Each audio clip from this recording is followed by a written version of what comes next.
আসসালামু আলাইকুম ওয়া রাহমাতুল্লাহি ওয়া বারাকাতুহু। দর্শকবৃন্দ, আলোচনা সমালোচনা পৃথিবীর মধ্যে চলমান। আলোচনা সমালোচনার মধ্যে দিয়ে মানুষ চলে।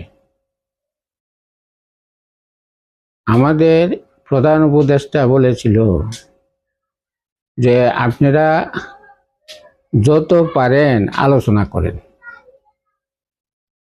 যত পারেন অত আলোচনা করেন। ফলে আমরা দেখলাম কি, এই বাংলাদেশের মধ্যে সবচেয়ে ক্ষতিগ্রস্ত হয়েছে মিডিয়া এবং শিক্ষা খাত। সে আমাদেরকে আলোচনা সমালোচনা করার খুব একটা সুযোগ দিছে। তাইও আমরা আজ কোনো খবর শুনতে পারি না, কোনো রকম কোনো টিভিতে বইয়া খবর শুনতে পারি না। এরপরে সোশ্যাল মিডিয়ার মধ্যে তো আপনার গুজবের টাল, কোনটারে আপনি সত্যি বলিয়া মানবেন? মানুষে অন্ধকারে রাহাই এই কি একজন ডক্টরের থিওরি,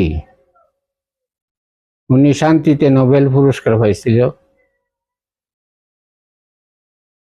ওনার কি অতটুক আন্দাজ আল্লাহ তাআলা দেয় নাই যে মানুষের অন্ধকারে মানুষ কতদিন বাস করতে পারে? সোশ্যাল মিডিয়া, শিক্ষা খাত, আইন শৃঙ্খলা সম্পূর্ণ মিলাইয়া দেশ একটা হযবরল অবস্থা চলছে। দৌড়ে মারি এই সমস্ত, এগুলো তো আমরা দেখে অভ্যস্ত না। আমরা জীবনে তো আমরা এগুলি দেখছি না। আজ প্রথম দেখলাম এই বছরে আমরা ডক্টর ইউনূস সাহেবের ক্ষমতায় এটা আমরা দেখতে পাচ্ছি যে জীবনে আমাদের প্রজন্ম পর্যন্ত মনে রাখবে। আশা করি অন্তত পক্ষে আইন শৃঙ্খলা, শিক্ষা খাত, মিডিয়া এগুলা দয়া করে একটু ভালো করার চেষ্টা করেন। এই দল সেই দল নিষেধ করিয়া ইতা করিয়া দেশ চালানো মানুষে। আমরা সাধারণ মানুষ, আমরা কাজ করতেও যখন সন্ধ্যার পরে একটু অবসর, তখন আমরা যাই খবর শুনি। আজকাল যদি মিডিয়ার এই অবস্থাও, কোথায় পাবো দেশের এই খবর? এই আধারও আমরা আর ভালো লাগে না। অন্তত পক্ষে মিডিয়ার সঠিক খবর দেওয়ার মতো চালু করেন দয়া করে।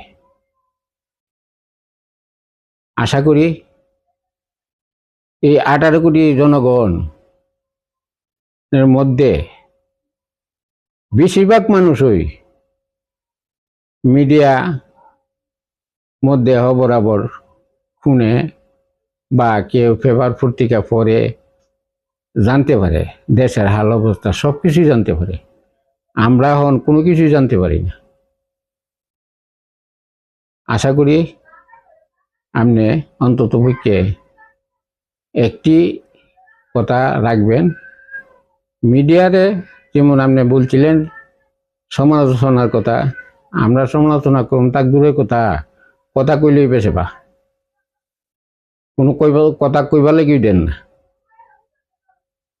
এটা তো একজন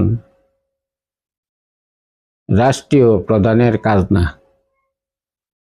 আচ্ছা যাক, দেশবাসী যদি কোনো বলতে উঠিয়েতে ক্ষমা সুন্দর দৃষ্টিতে দেখবেন। আসসালামু আলাইকুম ওয়া রাহমাতুল্লাহি ওয়া বারাকাতুহু।